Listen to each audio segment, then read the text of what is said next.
ونستعينه ونستغفره ونعوذ بالله من شرور أنفسنا ومن سيئات أعمالنا من يهده الله فلا مضل له ومن يضلله فلا هادي له أشهد أن لا إله إلا الله وأشهد أن محمدا عبده ورسوله اللهم صل وسلم وبارك على محمد صلى الله عليه وسلم.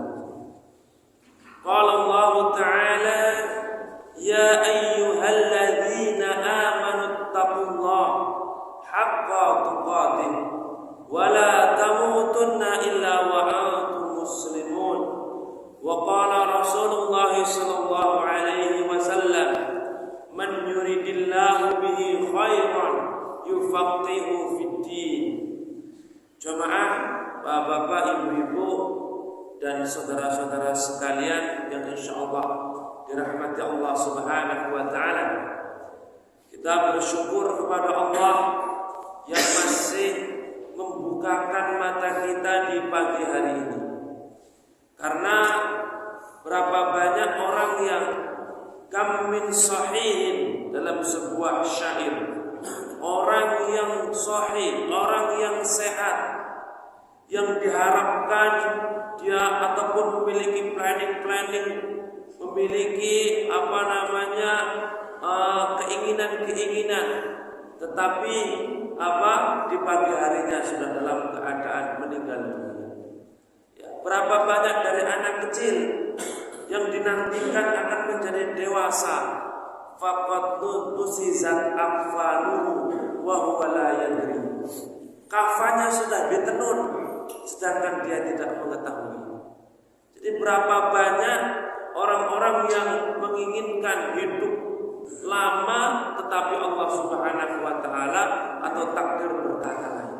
Oleh karenanya di pagi hari ini sekali lagi Allah masih bukakan mata kita, ya, Allah masih memberikan kesempatan kepada kita untuk melaksanakan ibadah kepada Allah Subhanahu wa taala. Maka jangan sampai nikmat yang luar biasa ini kita sia-siakan dengan melakukan kemaksiatan kepada Allah. Karena nanti di setiap anggota tubuh kita ini akan dimintai pertanggungjawaban. Tangannya digunakan untuk apa? Lalu kemudian kakinya melangkah menuju kemana? Matanya untuk memandang perkara yang seperti apa? Telinganya untuk mendengar kata-kata yang bagaimana? Dan seterusnya. Oleh karenanya ketika dia itu berada di salah satu majelis ilmu, salah satu pengajian, seluruh hal itu akan akan menjawab dengan serempak bahwasanya untuk ketaatan kepada Allah Subhanahu wa taala. Jadi mungkin pernah kita sampaikan di majelis ini bahwasanya orang yang menuntut ilmu itu akan mendapatkan rahmat, akan dinaungi oleh malaikat, lalu kemudian disebut namanya oleh Allah Subhanahu wa taala. Ya, jadi kita di sini nih, walaupun mungkin mohon maaf keluar dari masjid gampang lupa, ditanya tadi apa yang dibahas, Allahu a'lam bishawab. Misalkan walaupun dalam keadaan lupa seperti itu sudah mendapatkan keutamaan tadi, mendapatkan fadilah-fadilah dari orang yang menuntut ilmu, dan itu tidak didapatkan dari orang-orang yang menuntut ilmu di YouTube, ya, menuntut ilmu di HP. Walaupun sekali lagi bukan berarti di YouTube, di HP tidak bagus. Ketika kita selesai melaksanakan kebaikan, daripada kita kemudian mendengarkan perkara yang tidak baik, maka kita dengarkan ceramah-ceramah para ustaz-ustaz kita, ya.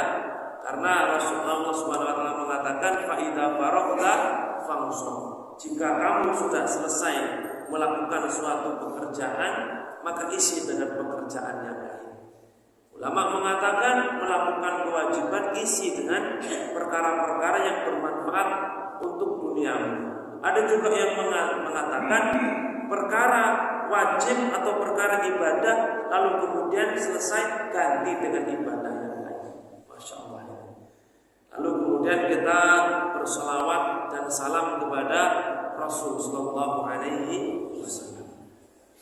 Bapak-bapak, ibu-ibu, jamaah yang dirahmati Allah Subhanahu Wa Taala, di pertemuan yang telah lalu kita telah membahas tentang bersuci, ya, muqaddimah, pembagian toharah, kemudian macam-macam air.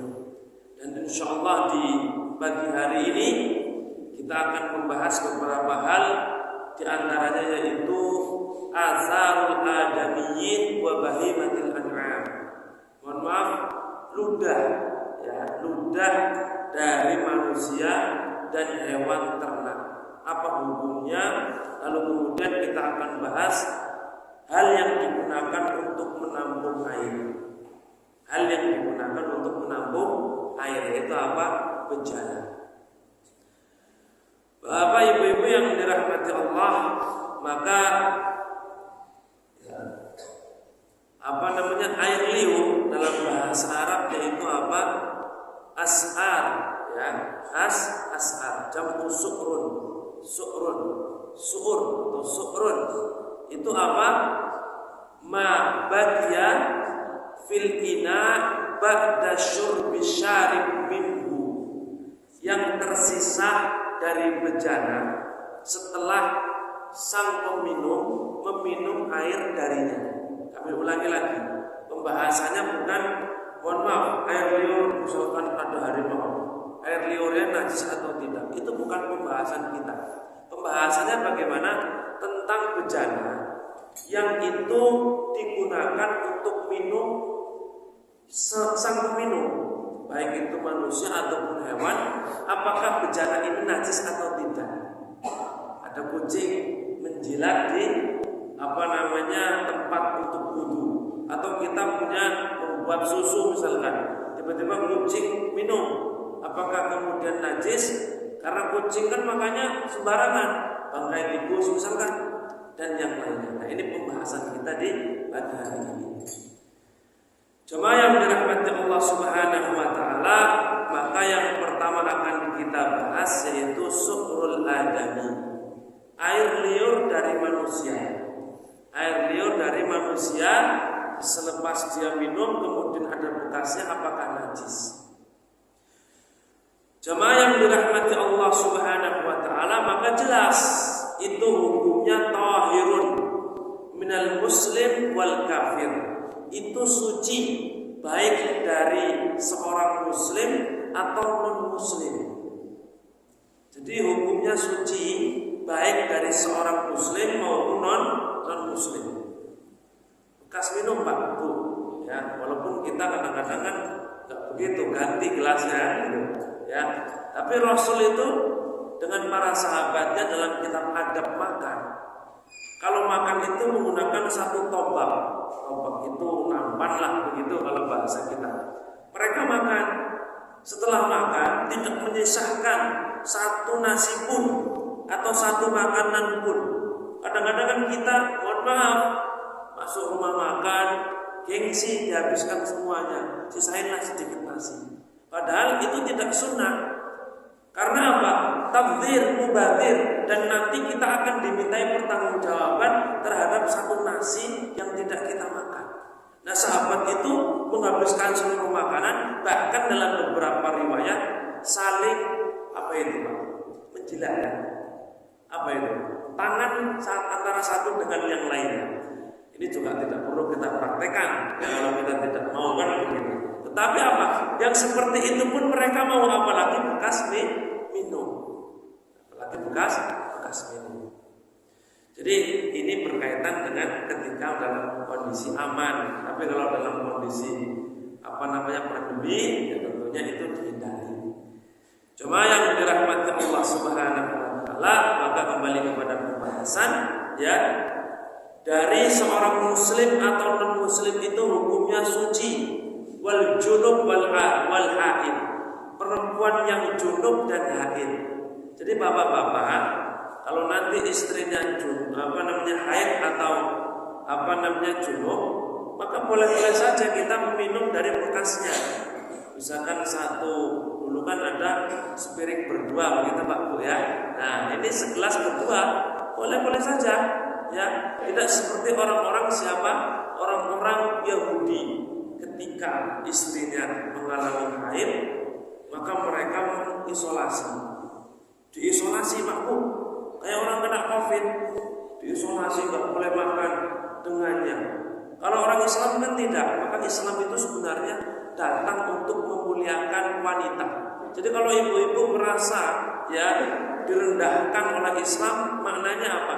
Di sana ada orang-orang yang senantiasa memberikan subhat, memberikan keterangan-keterangan yang salah tentang Islam. Maka jangan sampai kita mau menerimanya. Jadi itu hukumnya suci sebagaimana firman Allah Ta'ala, innamal musyrikuna najasun. Sesungguhnya orang-orang musyrik itu najis. Nah, apakah bekasnya itu najis? Karena orang musyrik itu najis, maka yang dimaksud dalam ayat ini yaitu najis maknawi. Najis maknawi adalah perbuatan dia najis. Perbuatan dia najis, kesyirikan itu najis. Makanya Rasulullah SAW ketika membuka Mekah, sekeliling Ka'bah itu kan banyak berhala-berhala. Berhalanya banyak makhluk. Setiap hari satu berhala. Jadi ada berapa hari itu setahun? 360 Pak ya.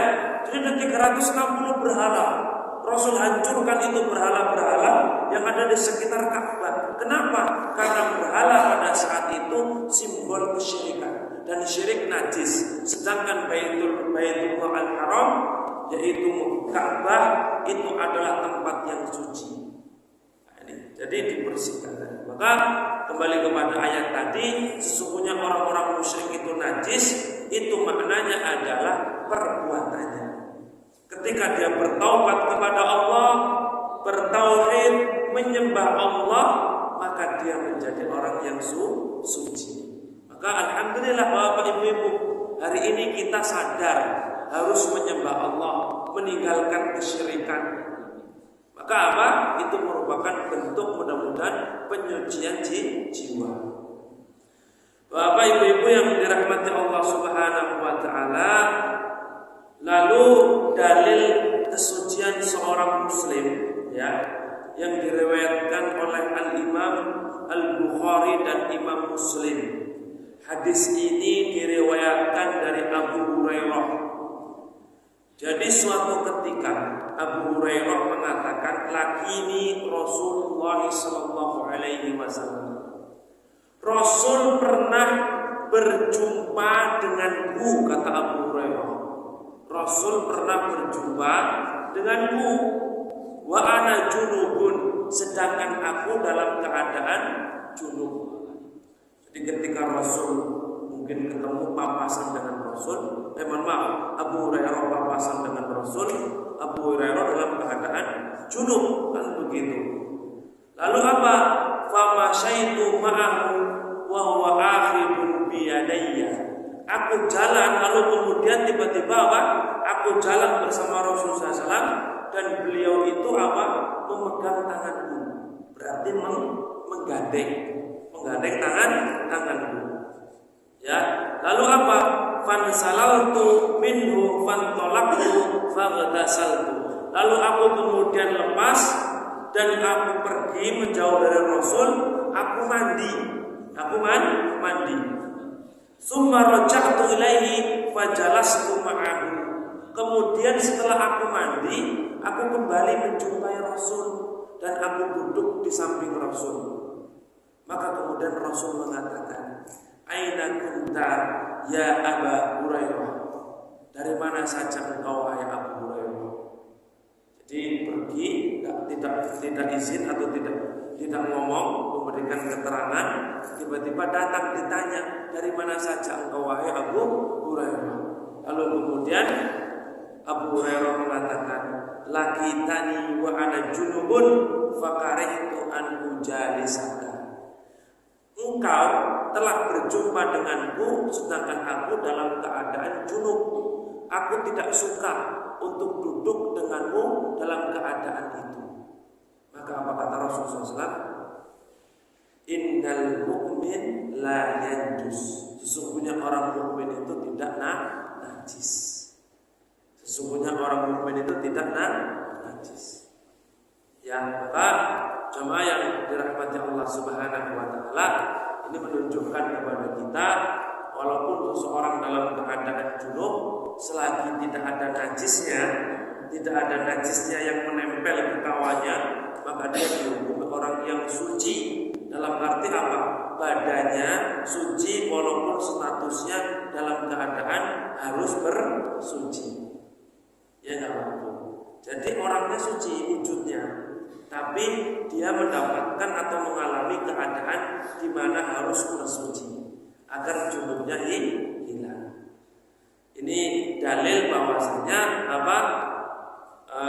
liur dari manusia baik itu mukmin atau non muslim, hukumnya apa? Hukumnya suci. Cuma yang dirahmati Allah Subhanahu wa taala, lalu tadi dalil umum tentang perempuan atau orang-orang yang non muslim. Lalu apa dalil khususnya? Rasul pernah bapak ibu-ibu berwudu dari bejana orang musyrik. Dari bejana orang musyrik. Pernah Rasul berwudu dari bejana tersebut. Dan Rasul SAW juga pernah menambahkan siapa? Sumamah bin Asal. Sumamah bin Asal itu tawanan Pak Bu. Ditawan, diikat di tiang masjid di zaman Rasul. Jadi dia itu orang musyrik, ya. Lalu kemudian ditawan, diikat di tiang masjid untuk melihat apa yang dilakukan oleh orang Islam. Ketika masih musyrik, Rasul ikat di dalam masjid.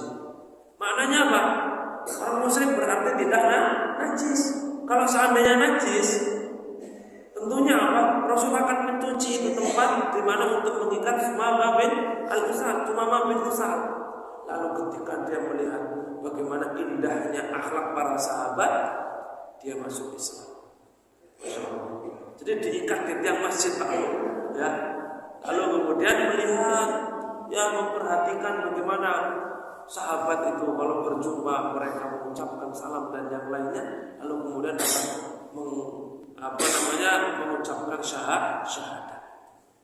Bapak ibu-ibu yang dirahmati Allah Subhanahu wa taala, Rasul juga pernah makan dari daging kambing yang dihadiahkan kepada beliau dari seorang perempuan Yahudi, yang kemudian ini menjadi salah satu penyebab kematian beliau. Jadi beliau itu suka dengan paha kanan, lalu dihadiahi oleh seorang perempuan Yahudi, dan beliau makan paha kambing.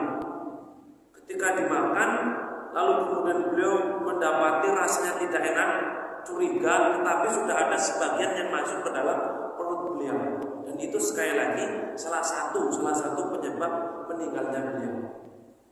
Tentunya kalau belum ajalnya beliau tidak akan meninggalkan begitu, tetapi karena sudah ajalnya, ini menjadi asbab saja, sebab meninggalnya beliau.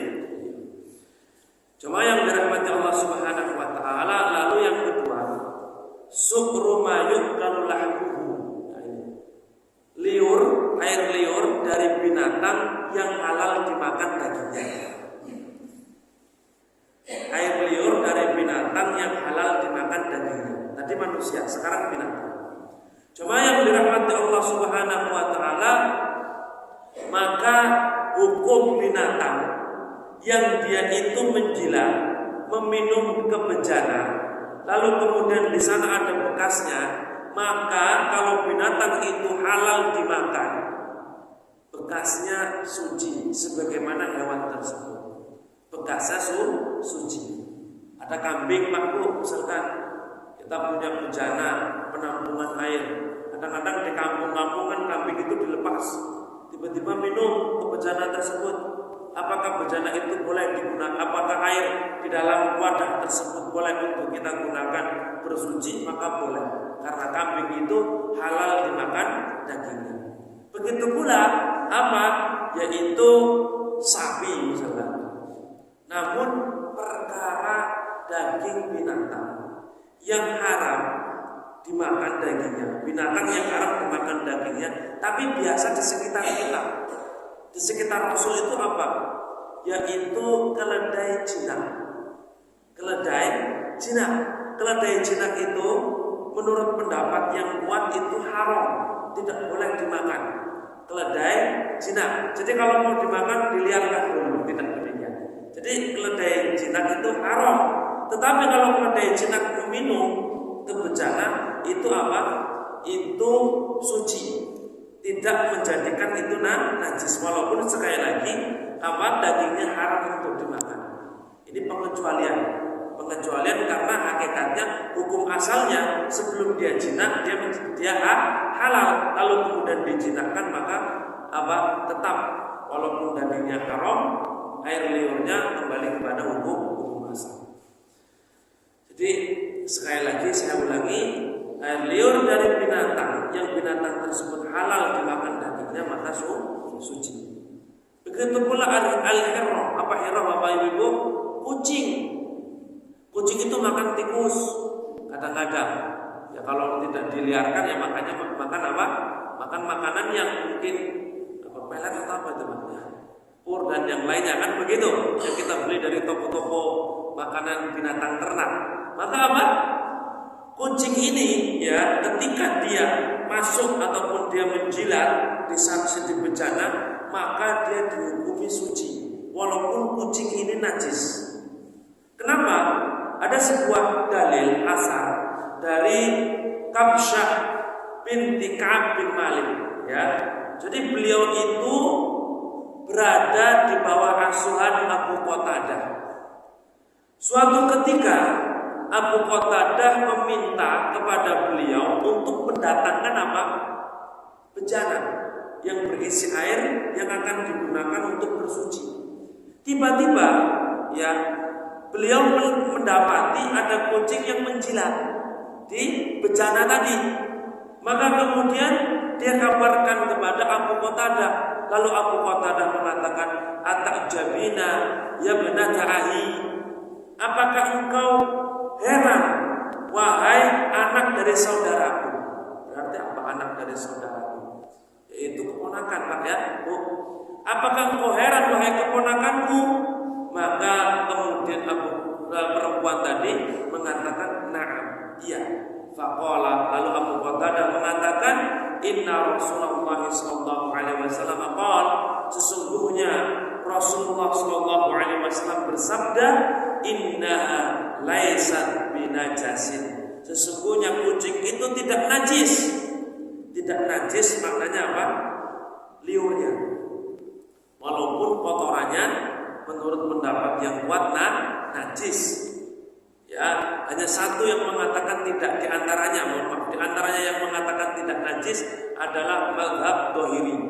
Mazhab Dhahiri, Ibnu Hazm dan yang lainnya. Tetapi menurut pendapat 4 imam mazhab, Abu Hanifah, Maliki, kemudian Syafi'i, Hambali, itu mengatakan najis. Kotoran, ya baik itu kotoran atau kencingnya kucing najis.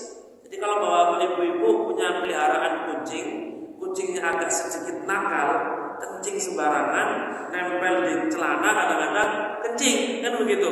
Nempel di motor, kencing di motor. Maka apa? Ini najis, harus dicuci.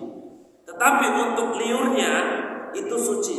Kenapa? Kata Abu Qatadah tadi, "Innaha laysat binajasin." Sesungguhnya dia itu bukan termasuk apa yang najis. Sekali lagi apa? Liurnya. Lalu kemudian, "Innaha minat tawafina alaikum wat tawafat."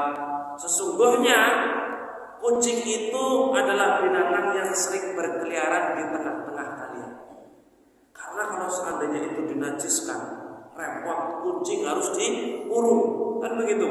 Kucing harus dikurung. Kalau misalkan dia di sembarang tempat khawatir, maka ini bisa berlaku bagi yang ikannya digondol kucing. Ada ikan, kalau ikan matang kira-kira digondol kucing, kita tega nggak Pak Bu makan lagi? Jijik Pak Bu ya. Tetapi kalau yang masih mentah kan memungkinkan. Kalau kita biarkan tidak habis, lele besar di bawah kucing, kucingnya agak kecil, mungkin dia kuat. Tetapi kalau kita biarkan tidak habis, ya khawatir nanti dia tinggal di samping rumah akhirnya membusuk. Ya kan itu yang dikhawatirkan. Maka bagaimana? Boleh nggak kita ambil, potong misalkan, ya kasih dia jatahnya, sisanya bisa kita goreng. Karena itu tidak najis. Tidak najis. Bapak Ibu yang dirahmati Allah Subhanahu wa taala, ini makanan hewan, air liur hewan yang dia itu dagingnya halal dimakan. Sekarang yang dagingnya haram dimakan. Dagingnya haram dimakan. Seperti apa?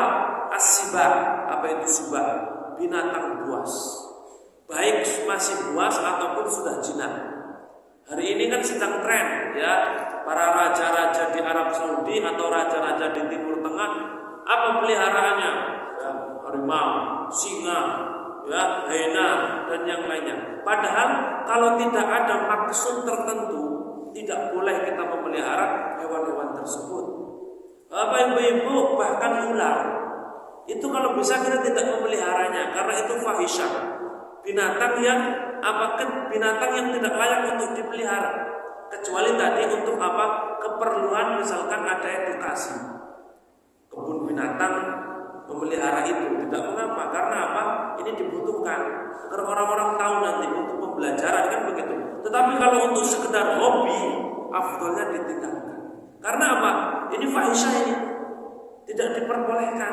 Ya, keji binatang-binatang buas, harimau, kucing besar. Kalau kucing yang biasa tidak mengapa, kucing besar.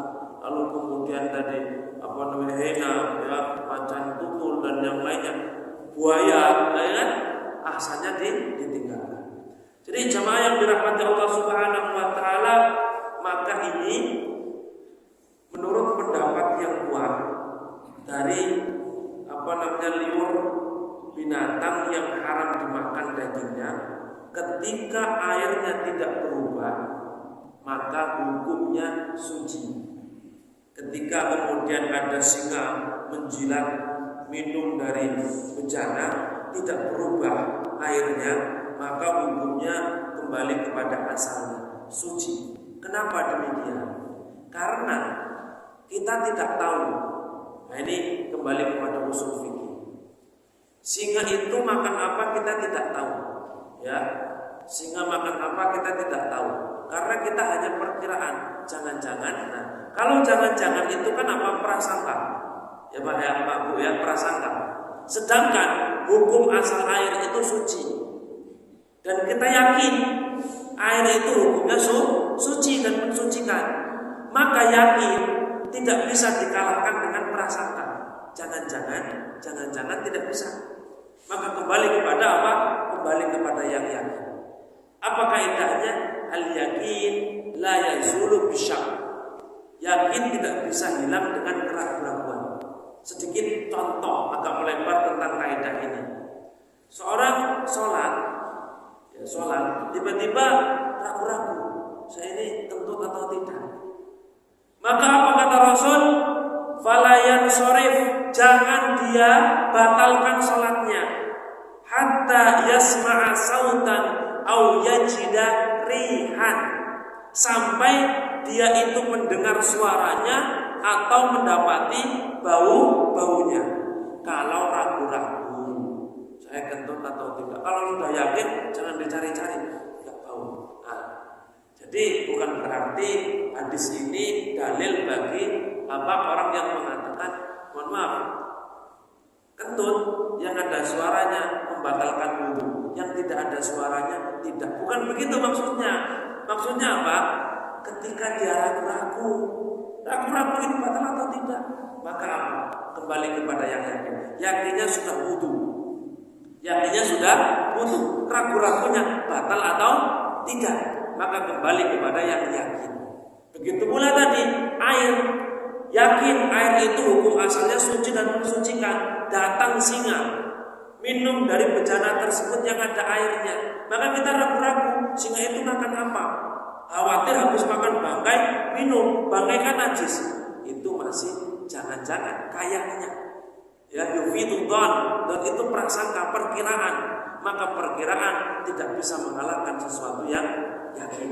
Ini satu kaidah, tetapi kalau kita jabarkan luar biasa, banyak ya, banyak permasalahan yang dia itu bermuara atau berkaitan dengan kaidah ini. Cuma yang dirahmati Allah Subhanahu wa taala, jadi kalau tidak berubah maka tidak najis. Tetapi kalau berubah maka najis. Air yang tadinya putih jernih ya, tiba-tiba ada kemerah-merahan. Oh, jangan-jangan ini diminum oleh, ada tadi melihat harimau. Oh, harimau minum ya, setelah memakan bangkai ada darahnya kemudian bercampur dengan air. Maka ini tinggalkan karena sudah berubah. Jika air itu sedikit. Air sedikit berapa Bapak Ibu? 20 Pak ya. Berapa 20 itu kemarin telah kita bahas? 92 cm kubik kurang lebih, 91 sekian kan begitu. 92 cm kubik dikenalkan 1 meter. 1 meter, 1 meter, 1 meter. Maka apa? Ini ketika ada air dan penuh memenuhi tempat tersebut, ada binatang yang menjilat di situ, berubah sedikit. Kalau kemudian kita campur sehingga apa? Sudah tidak terlihat lagi, maka hukum air tersebut suci. Karena air itu sudah melebihi 20. Bapak Ibu-ibu jamaah yang dirahmati Allah Subhanahu wa taala, ini untuk keumuman binatang tadi yang tidak halal dimakan dagingnya. Kalau tidak berubah maka tidak najis, kalau berubah najis. Tetapi ada binatang yang dia spesial, yaitu apa? Yaitu su'rul kalbi wal khinzir, bekas liur anjing dan babi. Maka ya, babi itu dikategorikan oleh jumhur ulama sebagai binatang yang najisnya seperti yang lain. Walaupun menurut mazhab Syafi'i babi disamakan dengan anjing. Ketika babi itu menjilat ke suatu bejana, faghsilha sab'an aw lahunna biturab, cuci sebanyak 7 kali. Yang pertama menggunakan apa? Menggunakan tanah. Jadi ini untuk anjing, ketika dia itu minum dari bejana, baik sudah terkontaminasi atau belum, sudah berubah atau belum, baik banyak atau sedikit. Kalau banyak di sungai maka tidak perlu, ini masih kaitannya bejana. Maka apa? Harus dicuci 7 kali. Yang pertama menggunakan apa? Menggunakan tanah. Apakah tempat di mana yang dia gigit saja atau semuanya? Kadang-kadang kalau hewan itu kan minum dari satu sisi Pak Bu ya, bukan dari semuanya. Maka di sini ketika kemudian air liurnya itu jatuh ke bejana tersebut dan menyebar, harus dicuci semuanya menggunakan tanah dan air sebanyak 7 kali. Berarti 7 itu salah satu dari ke-7 itu yang pertama adalah menggunakan tanah. Dan tidak bisa tanah digantikan dengan sabun. Tidak bisa tanah digantikan dengan sabun. Ustaz, bagaimana kalau dengan sabun? Karena secara teknologi kita lihat sabun itu bisa mematikan bakteri. Luar biasa Bapak Ibu. Ternyata debu itu atau tanah tadi ya, tanah kering itu memiliki unsur kandungan yang bisa membunuh bakteri yang ada di liur anjing, yang itu berbahaya. Luar biasa ini, ijaz ya, kemukjizatan Rasul SAW. Dahulu sahabat tidak tanya, kan seakan-akan agak aneh, dengan begitu. Ya aneh seakan-akan, tetapi apa? Ternyata ada mukjizat yang luar biasa dan sahabat tidak bertanya-tanya. Namun luar biasanya ketika hari ini teknologi sudah maju, sudah berkembang, kita mampu untuk bisa meneliti itu. Mungkin ada dari anak-anak kita, ya, dari kaum muslimin yang meneliti, sehingga apa? Bukan kita ragu pada Al-Quran atau hadis, bukan kita ragu kepada Allah dan Rasulnya, tetapi apa? Agar lebih mantap. Sebagaimana Nabi Ibrahim. Nabi Ibrahim itu percaya bahwasanya apa? Allah Subhanahu wa taala bisa menghidupkan dan mematikan. Tetapi apa? Nabi Ibrahim meminta untuk ditunjukkan agar apa? Liyatma'inna qalbi, agar hatiku bisa mantap, bisa apa? Lebih percaya. Lalu 4 ekor burung belah-belah, dicampur, diletakkan ke bukit-bukit itu, lalu panggil, nanti mereka akan datang. Berarti Nabi Ibrahim itu, mohon maaf, bukan berarti kita bermaksud membandingkan atau merendahkan. Ada orang mengatakan Nabi Isa hebat, bisa menghidupkan orang mati. Nabi Ibrahim sebenarnya lebih hebat. Apa? Yang sudah potong-potong itu, sudah terpotong-potong, sudah mati, bisa dipanggil lagi oleh Nabi Ibrahim atas izin Allah Subhanahu wa taala.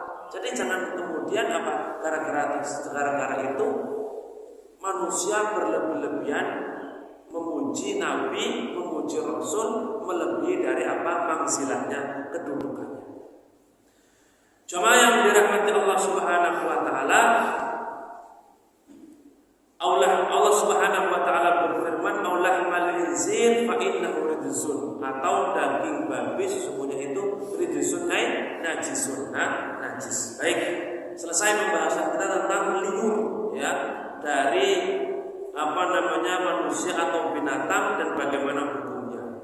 Lalu sedikit sebelum kita tutup, yaitu tentang bencana, karena ini berkaitan dengan liur tadi, bencana. Cuma yang dirahmati Allah, apa fungsi pembahasan bencana? Pembahasan bencana atau pembahasan wadah, kenapa itu perlu? Karena kita tidak mungkin mengambil air tidak menggunakan wadah, tidak menggunakan alat.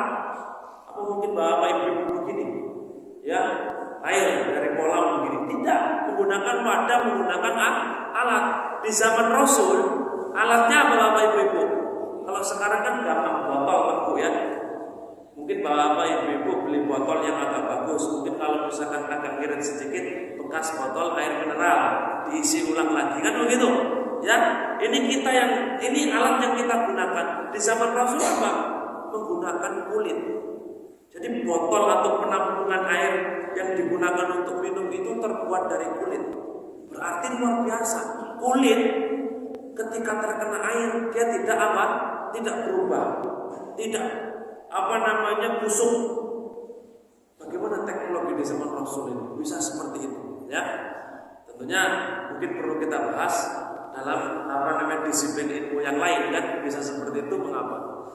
Baik, kita kembali kepada tadi, aniyah yaitu bencana. Maka jemaah yang dirahmati Allah Subhanahu wa taala, yang pertama, pembahasan yang pertama, istiqmalu aniyatin habal fitah, hukum menggunakan bejana yang terbuat dari emas dan perak.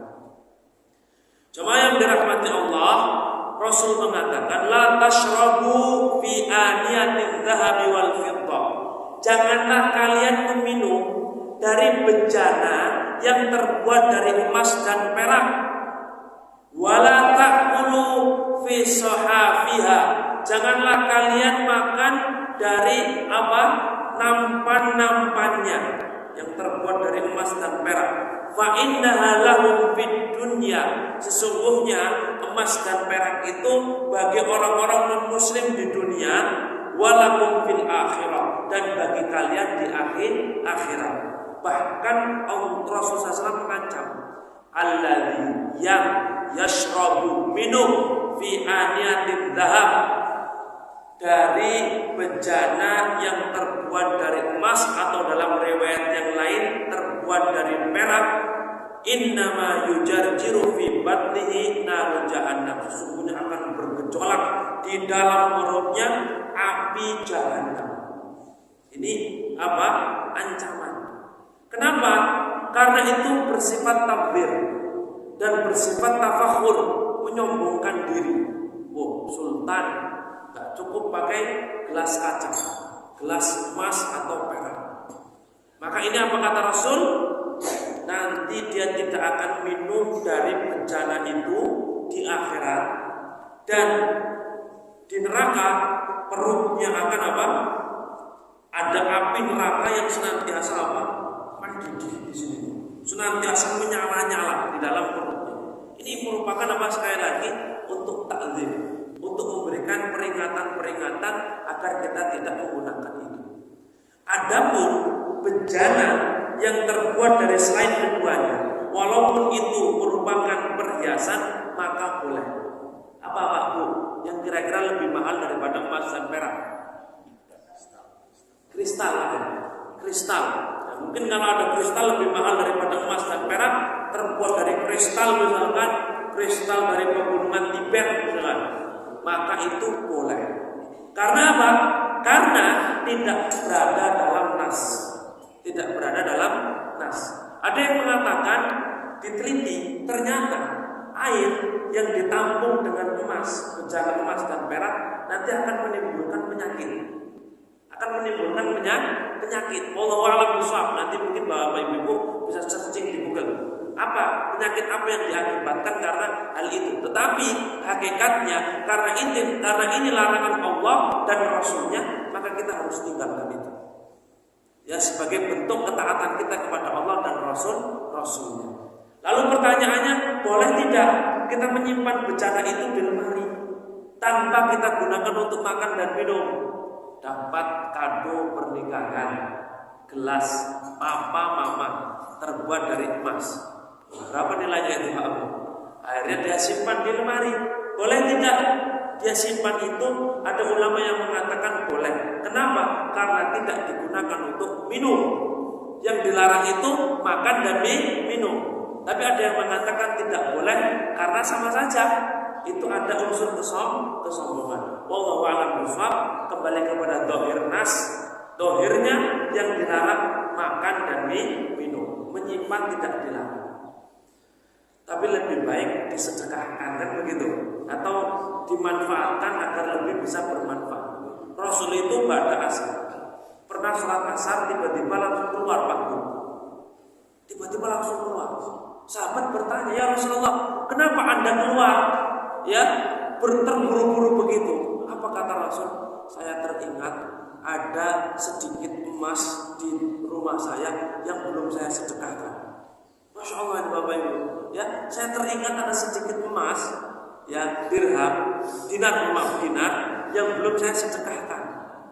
Akhirnya ba'da asar salam langsung beliau pergi ke rumahnya untuk mensedekahkan itu. Masya Allah. Jadi kalau misalkan kita butuh ya silahkan dipergunakan, ya, dibuat misalkan sebagai perhiasan, gelar, kalung untuk istrinya. Kan bisa terlihat lebih cantik kan begitu di hadapan suaminya, ya, atau misalkan tadi disedekahkan atau diinvestasikan dan yang lain. Cuma yang dirahmati Allah Subhanahu wa taala, ini pembahasan yang pertama. Jadi tidak boleh kita menggunakan bencana dari emas dan perak. Pertanyaannya, apakah wudunya batal atau wudunya sah ketika berwudu yang itu dari air itu ditampung menggunakan emas dan perak? Kan begitu konsekuensinya. Kalau makan minum sudah selesai, karena kita pembahasannya adalah pembahasan apa? Pembahasan toharoh. Boleh nggak kita atau sah atau tidak mandinya kita, ya, dari air yang ditampung di ember terbuat dari emas? Masya Allah, embernya emas. Sah atau tidak? Maka jamaah yang dirahmati Allah, di sini ada hukum yang berbeda. Hukum menggunakan emas dan perak tidak bolehnya apa? Makan dan minum dan menampung air, dilarang.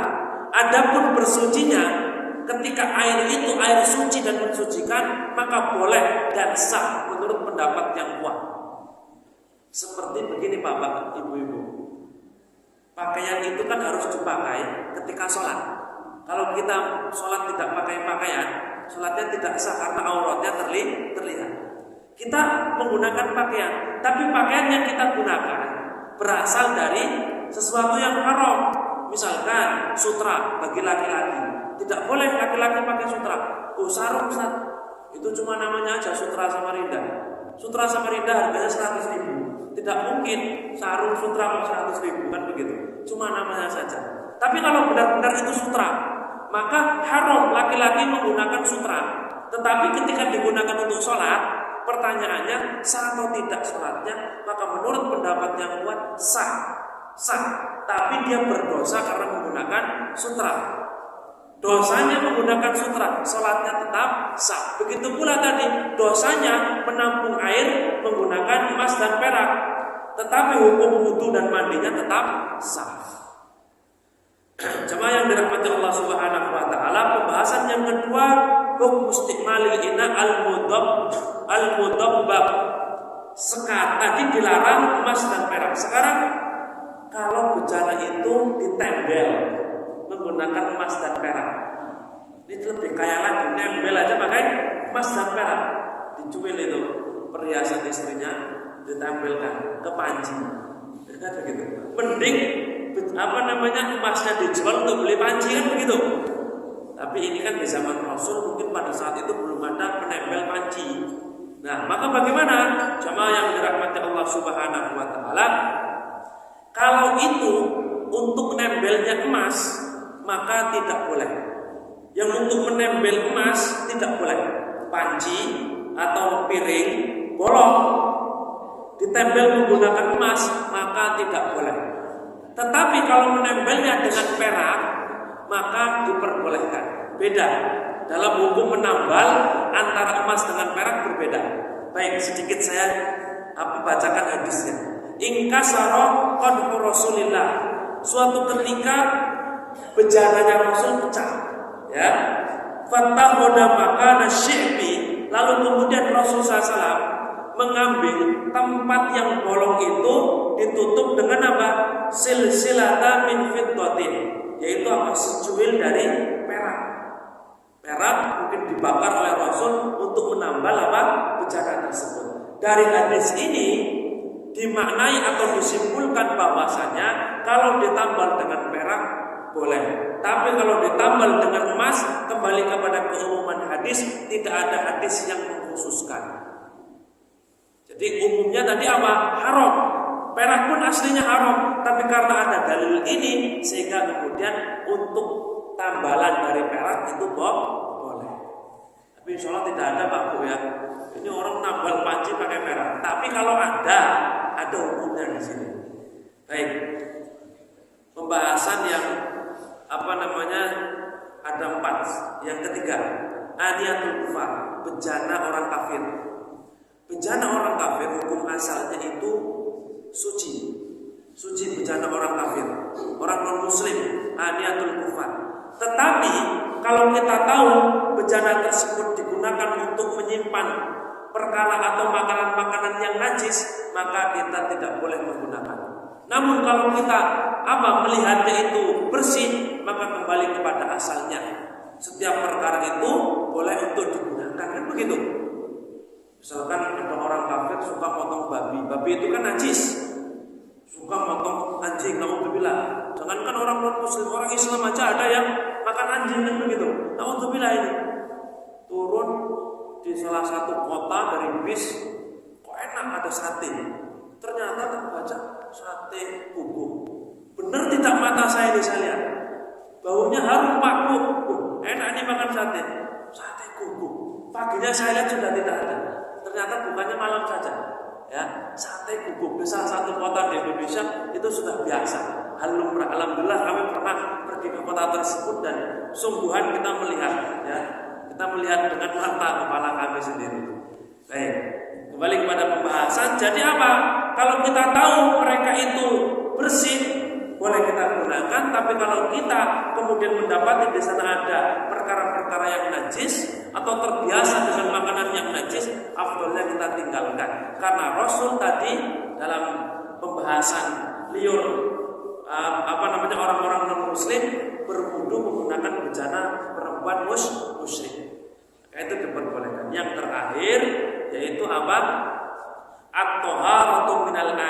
yani al-muttakhadha min juludil mayyitah. Suci sebuah bejana yang itu dibuat dari kulit bangkai. Bangkai apa? Bangkai binatang yang halal dimakan dagingnya, lalu kemudian disamak sehingga busuknya dan yang lainnya sudah hilang. Baik. Suatu ketika Rasulullah SAW itu menjumpai ada sahabat yang membawa bangkai anak kambing. Lalu ditanya, mau dibawa kemana? Kita akan buang. Apa kata Rasul? Hal tantafi'u ihabaha. Kenapa kalian tidak manfaatkan kulitnya? Apa kata sahabat? Inha najis. Sesungguhnya ini najis ya Rasulullah. Bangkai kok digunakan untuk kulitnya digunakan untuk apa? Kita manfaatkan, ini najis. Apa kata Rasul? Idza dubighal ihab faqad tahur. Jika kulit tersebut sudah disamak maka suci. Maka kemudian ulama berbeda pendapat. Apakah kulit binatang yang boleh dimakan dagingnya? Lalu kemudian di sini menurut pendapat yang kuat adalah binatang yang dagingnya halal dimakan. Mati tanpa disembelih dengan cara syar'i itu kan bangkai. Maka kulitnya boleh disamak dan itu boleh digunakan untuk sepatu atau untuk menampung air tadi. Tetapi kalau kulit itu berasal dari binatang yang haram dimakan dagingnya, walaupun disembelih, baca bismillah nyembelihnya, maka hukumnya najis menurut pendapat yang kuat. Contohnya apa? Kulit harimau. Harimau haram dimakan dagingnya, lalu kemudian disembelih. Orang yang mau membunuh harimau dia sembelih dengan cara syar'i, bismillah. Maka tetap dagingnya haram, kulitnya haram dan najis, tidak boleh untuk digunakan.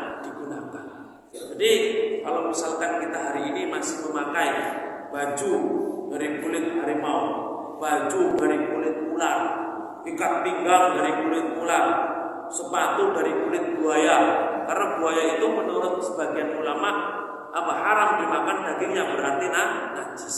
Jadi kembali kepada tadi poin keempat, jika itu halal maka dagingnya boleh untuk kulitnya boleh untuk dimanfaatkan, tapi kalau itu haram maka tidak boleh untuk dimanfaatkan. Wallahu taala alam bisawab.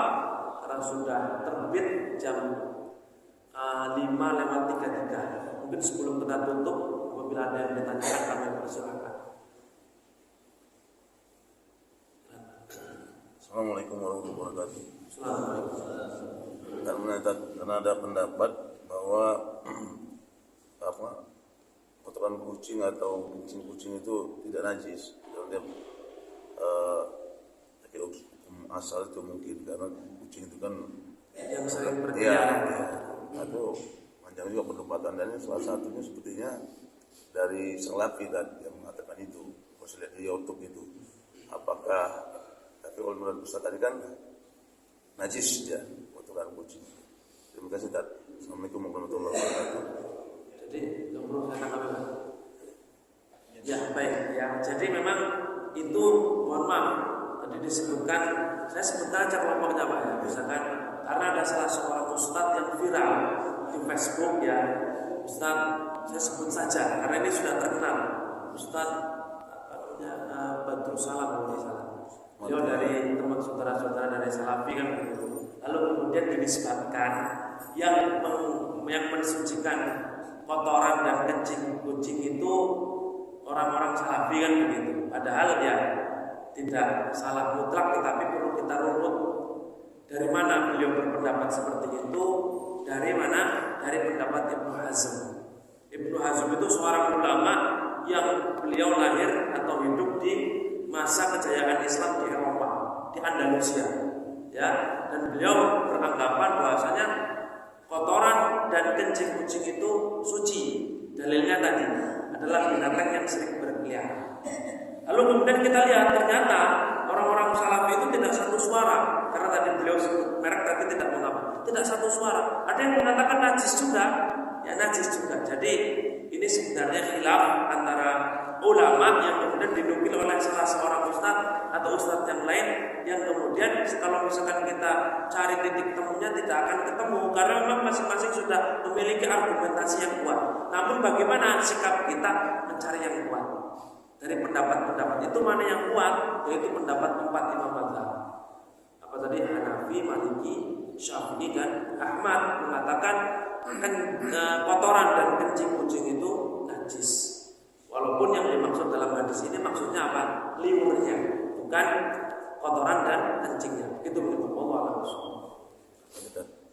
Yang kedua, mungkin saat ini kan karena mendengar berita bahwa Rasulullah itu punya kucing sayangan misalnya kan, namanya ini, nah itu akhirnya banyak timbul penggemar melihara kucing kan.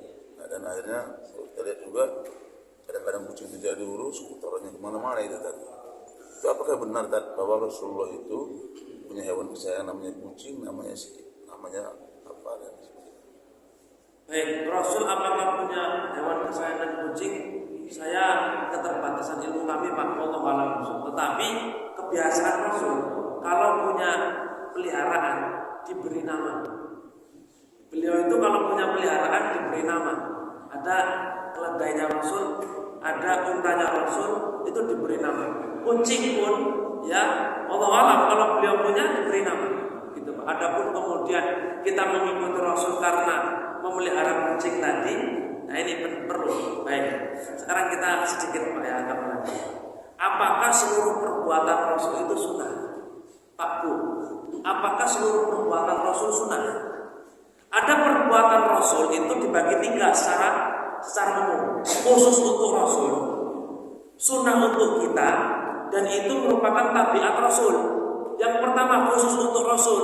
Mohon maaf, Rasul nikah lebih daripada 4. Umat Nabi Muhammad nggak boleh nikah lebih daripada 4. Kan begitu, ini khusus untuk Rasul.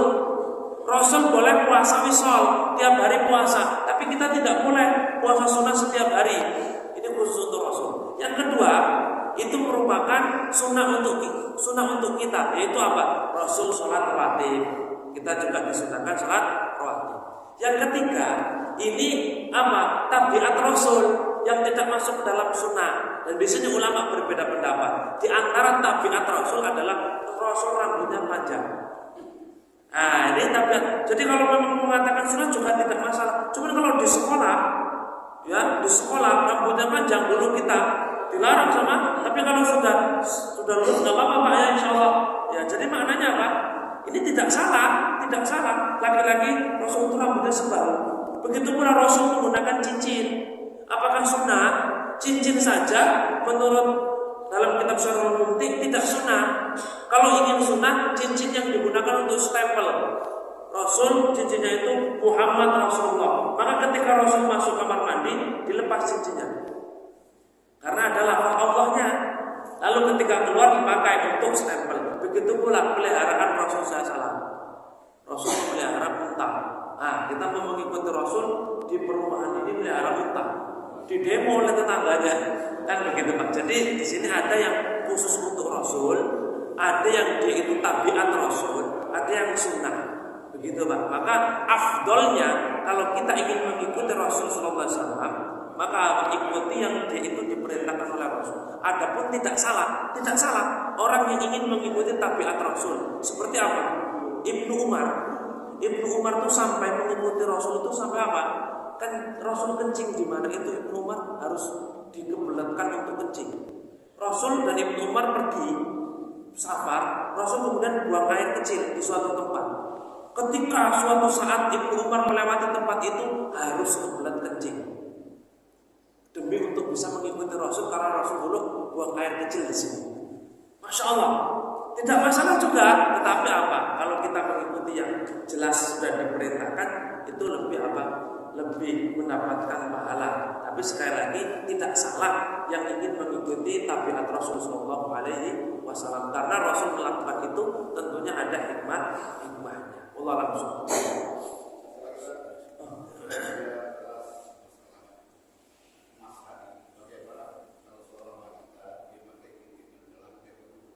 Gimana Pak?